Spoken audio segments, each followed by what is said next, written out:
The president has pardoned Scooter Libby, the former chief of staff to then Vice President Dick Cheney. A lengthy statement just released by the White House. Jim Acosta, our chief White House correspondent, is on the story for us right now.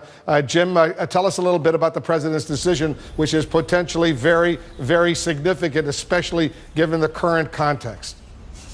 That's right, Wolf. Scooter Libby, who was, of course, a part of that investigation into who leaked the identity of CIA agent and operative Valerie Plame during the George W. Bush administration. This was all it was all really in reference to the case that was made for the Iraq War during that time period. Scooter Libby was under investigation, as were other administration officials, for the leaking of Valerie Plame's identity. He was convicted of perjury in that case, and the president announcing today, the White House announcing today, that the president is going to pardon Scooter Libby. So that is happening now. That just was announced by the White House in the last several moments. Now, the reason why all of this is important, a couple of different things. One is we should point out that Scooter Libby's attorney, Victoria Tensing, she is married to Joe DeGenova, who we should point out, and just in the last couple of weeks has been talked about as potentially joining the president's legal team and going up against the Mueller investigation.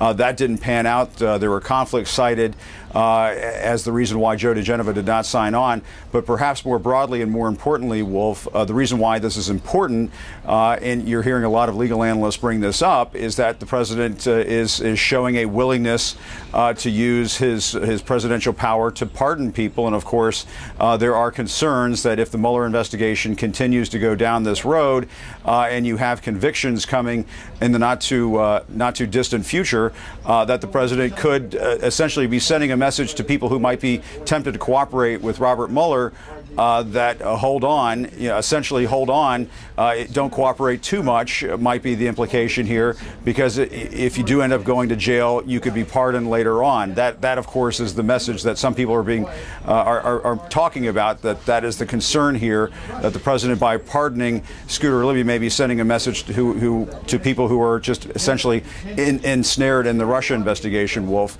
Obviously, all of that is going to come up at the briefing this afternoon with Sarah Sanders when she holds that briefing in about an hour from now. But the pardoning of Scooter Libby, a figure from the Bush administration, part of that entire episode, that saga over the wrongful case that was made by that administration about the weapons of mass destruction in Iraq. There is some closure in all of this, I suppose, in Scooter Libby being pardoned, but it's certainly going to raise a lot of questions, Wolf.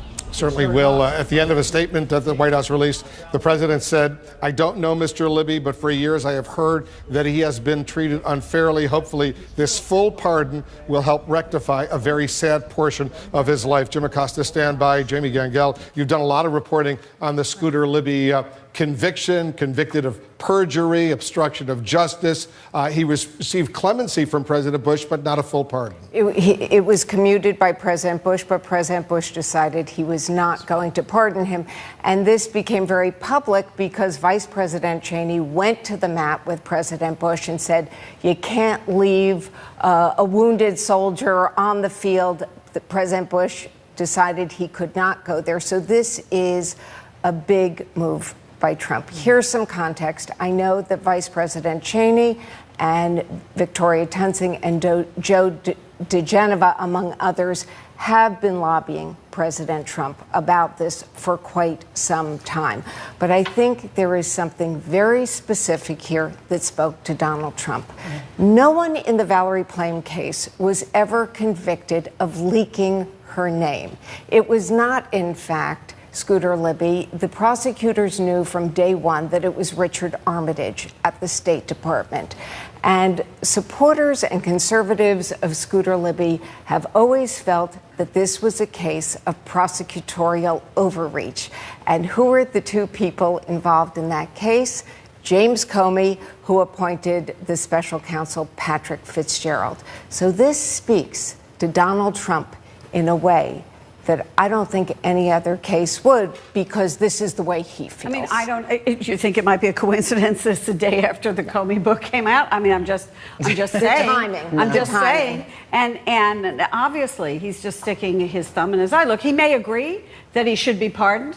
Absolutely. He can get his law license back, as David we were talking about. But it sends a signal to people like Paul Manafort. Yeah. Somebody like Manafort, who faces the rest of his life in prison, for example. This is also Trump forward with a view that none of this matters and that the rule of law doesn't matter.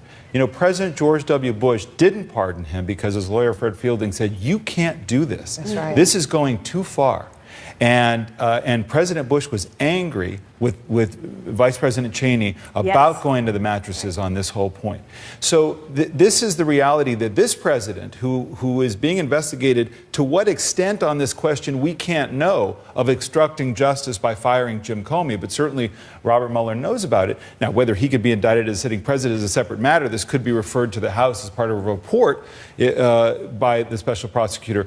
But just, again, his contempt for this investigation is evident, I think, by reaching back to somebody who he doesn't know but he heard was mistreated, so therefore as president he should just pardon him. So my sources are telling me that the main person that this move is going to is for Manafort to say, look, this is what I'm doing. And Jim Acosta was absolutely right. But you also have to remember, when you look at this moment in time, the president is very strategic. He understands that there's something else that Mueller is doing in the background. He knows that something else is percolating. So he wants to start moving this piece so that all of those, to include primarily Manafort, understand you can be pardoned if you just But talk. think of what to quote Trey Gowdy, who is the Republican former assistant U.S. attorney in Oklahoma, said about President Bush, President Trump, if you're innocent, then why don't you act innocent? I mean, this is this kind of behavior like, oh, it's a signal to Manafort that don't cooperate. What's he got to hide? No, and it's also it's a flexing of his presidential muscle. You know how frustrated he is that he can't control the Justice Department. He can't control the FBI. And he's not supposed to. There are policies that say he's not supposed to. Yeah. Of course, but he's frustrated that he can't. Well, this is one thing he can do. And he can do it with the stroke of a pen. Laura Coates is with us, too, our legal analyst. The president certainly has the authority to go ahead and pardon anyone he wants. He absolutely has presidential pardon authority. You saw this earlier in his administration with Sheriff Joe Arpaio, the controversial sheriff out of Arizona, in his handling of undocumented immigrants.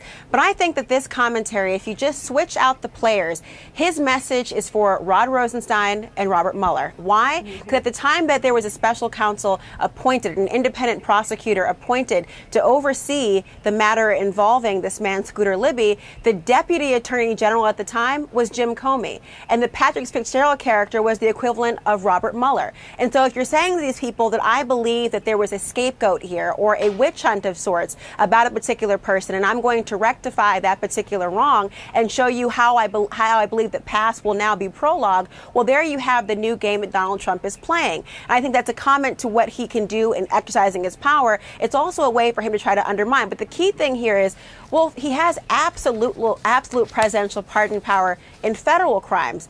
As I said before, the Mueller investigation has diversified to state level as well as the Attorney General in New York. There is EDVA, Eastern Virginia crimes. There's SDNY in New York. That diversification of all the different challenges and investigative channels makes all of these separate investigations virtually go on autopilot, especially on the state level. So I think that it is certainly a commentary about how he views witch hunts. But the larger irony here, in addition to what he's trying to say to these people, is that this is a man who's been very vocal about his disdain for leaking, his disdain for people who lie. He even called James Comey Lying Comey. Well, I guess that's not the real issue he has. It's about